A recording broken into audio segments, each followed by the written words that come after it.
Voilà. Bonsoir, bonsoir. J'espère que vous allez bien. Voilà. C'est votre frère le Zoulou de Bogota. Voilà. Je viens dans ce direct ce soir pour vous dire que les autorités de la AES, Association des États en souffrance, est aujourd'hui disposée à discuter avec la CEDEAO, Comedy Club. Comedy Club, vous savez, quand vous donnez conseil à des gens, Daouda Sissé, salam alaikum à toi, mon très cher petit frère, depuis ta position. J'espère que tu vas bien. Ça fait un bail. C'est ce que je dis toujours. Vous savez, quand tu penses que tu es trop intelligent, quand tu penses que tu ne veux pas respecter ceux qui sont plus âgés que toi, c'est ton petit frère qui va venir te donner conseil.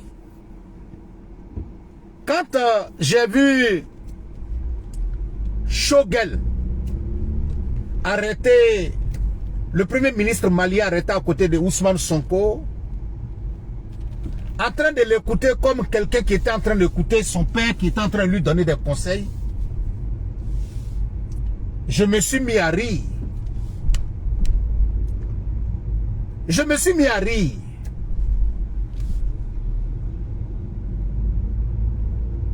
Zakaria Diakité, DAD, Jab. Quand j'ai vu Ousmane Sonko, les bras croisés derrière, en train d'écouter, et Choguel Maïga, les bras croisés derrière, en train d'écouter Ousmane Sonko, son visage transmettait l'émotion de quelqu'un qui était en souffrance. Quelqu'un qui vraiment est à la recherche d'une réconciliation. Mais c'est ce qu'on a toujours dit. Tu ne peux pas te dire que tu es un panafricain. Tu ne peux pas dire que tu es en train de lutter pour une Afrique unie. Et c'est vous qui vous attaquez n'importe comment à des gens. C'est vous qui êtes prêts à sortir. Mais attends. C'est comme un homme qui est dans un mariage ou bien une femme qui est dans un mariage qui dit aux gens, oui, vraiment, je veux que mon foyer soit solide. Je veux que mon foyer soit solide. Et puis c'est toi qui ne sois pas pour aller travailler pour venir nourrir ta famille à la maison. C'est comme quelqu'un qui continue de dire, j'aime ma femme, je veux que mon foyer soit solide, et c'est toi qui frappe toujours ta femme à la maison. Et tu dis aux gens, non, je veux que mon foyer soit solide, je tiens à mon foyer. Mais attends, tu parles de quoi? Tu parles de quoi? Mais la réaction aujourd'hui de Choguel Maïga, parce qu'avant que Ousmane Sonko ne vienne parler de cette manière, ou bien quand Ousmane Sonko a fini de parler, et puis on ne voit pas une déclaration de l'État malien, de l'État burkinabé, de l'État nigérien, pour dire non, la démarche dans laquelle Ousmane Sonko veut rentrer là, nous on n'est pas dans cette démarche-là. Ça veut dire que ça dit quoi? Tu sais que c'est des gens qui en réalité attendent une petite occasion de quelqu'un qui dit, ah, vraiment, je vais me présenter en médiateur pour que eux se rapprochent de la CEDEAO. Mais pourquoi Ousmane Sonko ne parle pas au président de ceux qui sont dans la CEDEAO? Et puis c'est à vous qui parle. Parce qu'en réalité, ce que vous devez savoir, c'est parce que toi, Choguel Maïga, tu n'es pas intelligent. Parce que quand Ousmane Sonko parle comme ça, en réalité, il veut dire que c'est vous qui êtes le problème. Quand Ousmane Sonko parle, et puis il dit, vous êtes quel panafricain, et puis c'est vous qui voulez la division. Ça veut dire qu'en réalité, Ousmane Sonko est en train de vous faire comprendre que le problème là, ce n'est pas la CEDEAO, mais le problème c'est vous. Ousmane Sonko vous dit, ce n'est pas vous, ce n'est pas la CEDEAO le problème, mais c'est vous. Parce que si en réalité, Ousmane Sonko pensait que c'était la CEDEAO le problème, Ousmane Sonko ne serait pas dans la CEDEAO. Le Sénégal ne serait pas dans la CEDEAO.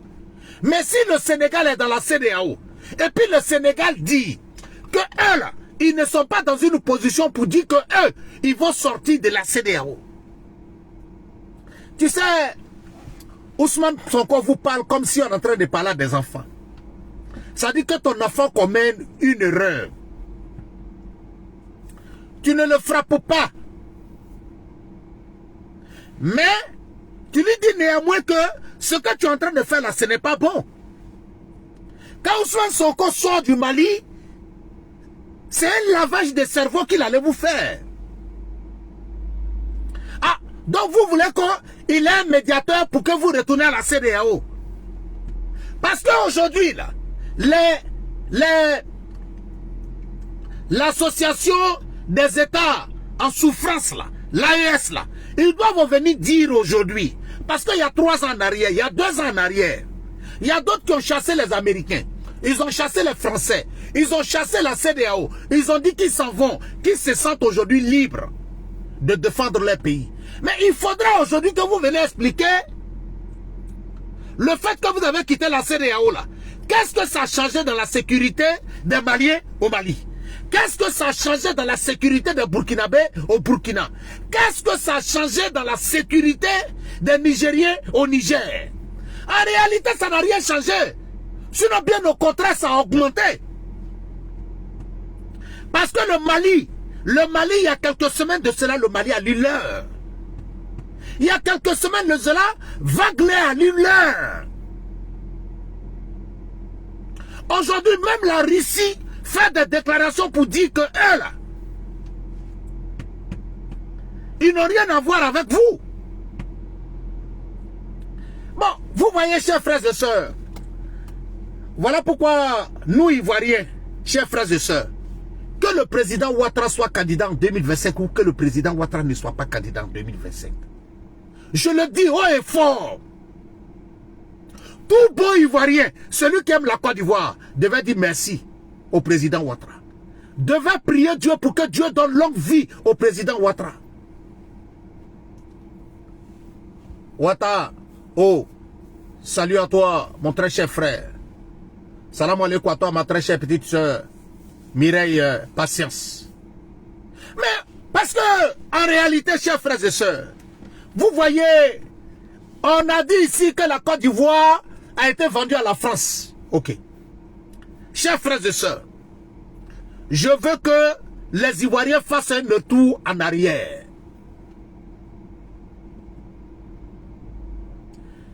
Et allez regarder les images de la fête de l'indépendance de cette année. Où le monde entier, les États ivoiriens, l'État ivoirien a déclaré en Amérique, ça dit en toute clarté, pour dire que le premier partenaire aujourd'hui économique de la Côte d'Ivoire, c'est la Chine. Mais, chers frères et sœurs, Ivoiriens et Ivoiriennes, ma très chère sœur, Awa Sita Waluru Ouattara,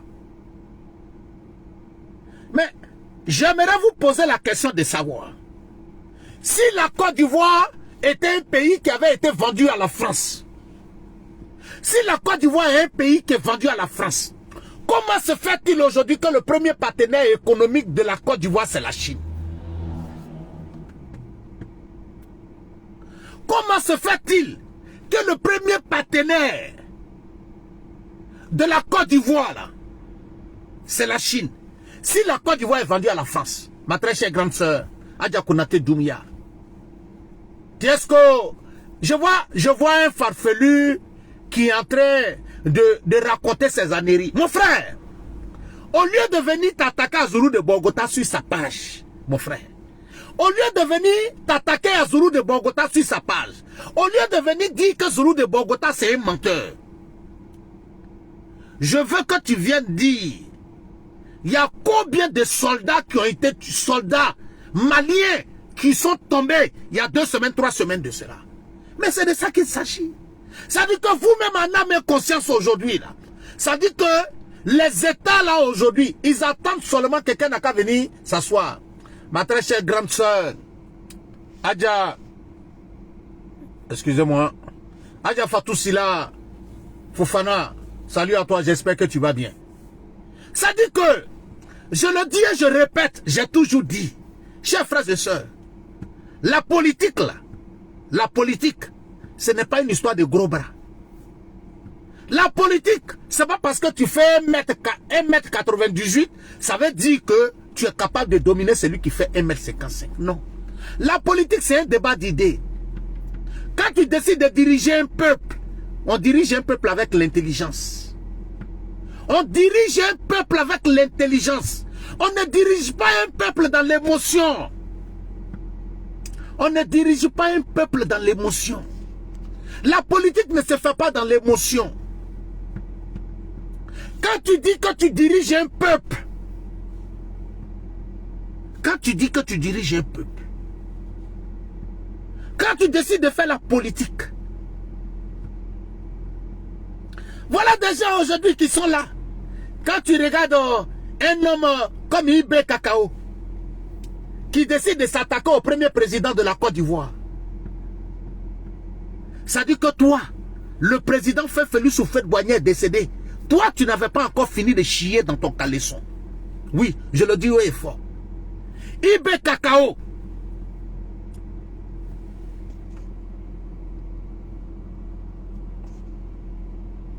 Voilà. Ok. Merci beaucoup, mon très cher frère. Il y a quelqu'un qui m'a demandé de bloquer Aboulaye Fofana. Merci, c'est fait. Il est bloqué. Toi, Ibé Kakao, ça dit que quand toi, tu es né, ça dit que tu es né. Ça dit que toi, on était encore en train de te donner du Cérélac. Toi, on était encore en train de te donner du Cérélac. Toi, on était encore en train de t'attacher couche.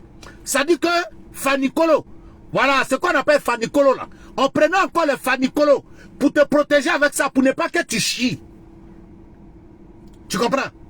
Parce que c'est pas couche qui portait, c'est Fanicolo on te prenait pour te donner. Oui. On partait payer Fanicolo au super, comment on appelle, au marché. Et puis on déchire. Ça dit les pagnes que les bonnes mains ont jeté là. On partait prendre ça pour découper avec ciseaux. Et puis on prenait ça pour te protéger. Parce que je suis convaincu. Ibé Kakao, faut pas avoir se mentir. Les couches que nos enfants portent aujourd'hui là, tu n'as pas porté ça. Faut pas avoir se mentir. Tu n'as pas porté ça. Toi aujourd'hui tu vas venir parler du président Houphouët-Boigny parce que quelque part tu es parti sur YouTube, on t'a raconté des âneries, tu as pris des déclarations de soi-disant Thomas Sankara, tu as pris ça et puis tu es venu t'asseoir. C'est là que les gens doivent comprendre que toi Ibé Kakao, quand tu parles, on ne doit pas donner de la valeur aux déclarations de Ibé Kakao. On ne doit pas donner de la valeur aux déclarations de Ibé Kakao. Parce qu'aujourd'hui, nous sommes convaincus d'une chose. Je ne parle pas d'Assimi Goïta. Je ne parle pas du général Tiani. Mais je suis convaincu d'une chose.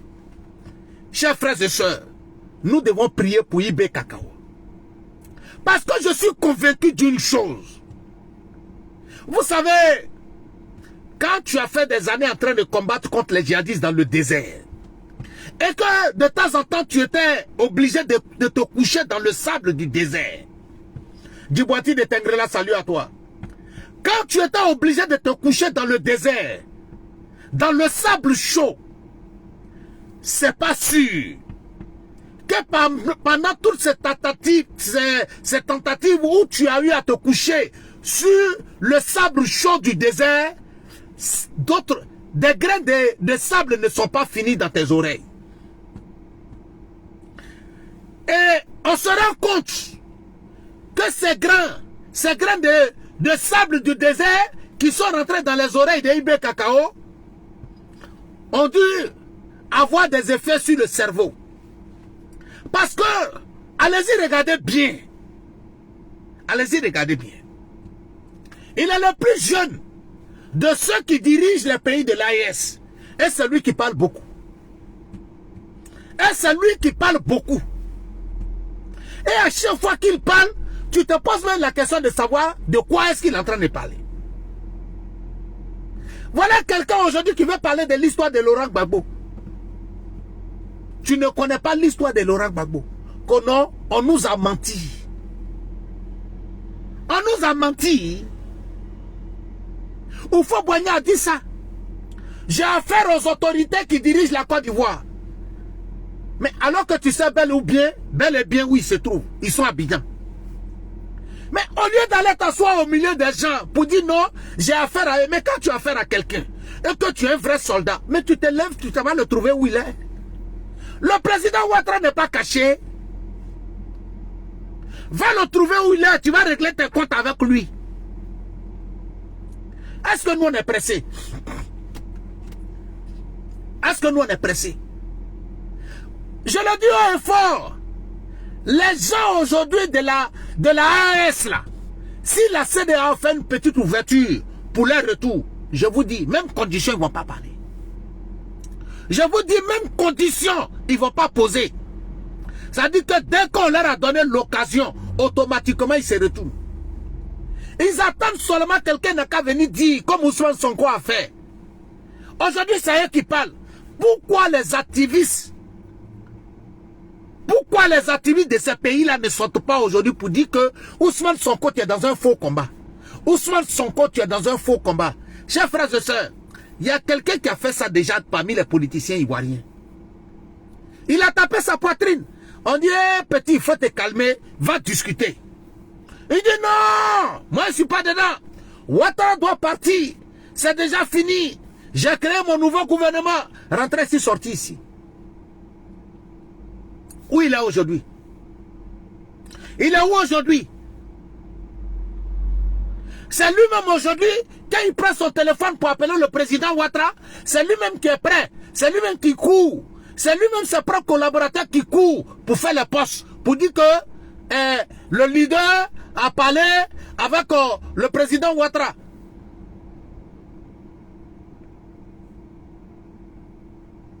Hein? Ah, Deyade Diab, vraiment ta question que tu poses là, c'est vraiment important. Est-ce que IB Cacao abuse Cérélac? Est-ce que IB Cacao, il abuse Cérélac? Parce que ça, c'est vrai aussi. Ah oui? Je ne pense pas. C'est vrai ce que tu dis là. Moi, j'ai parlé de couches. Mais effectivement, la question que tu poses là, c'est vrai. Est-ce que IB Cacao abuse Cérélac?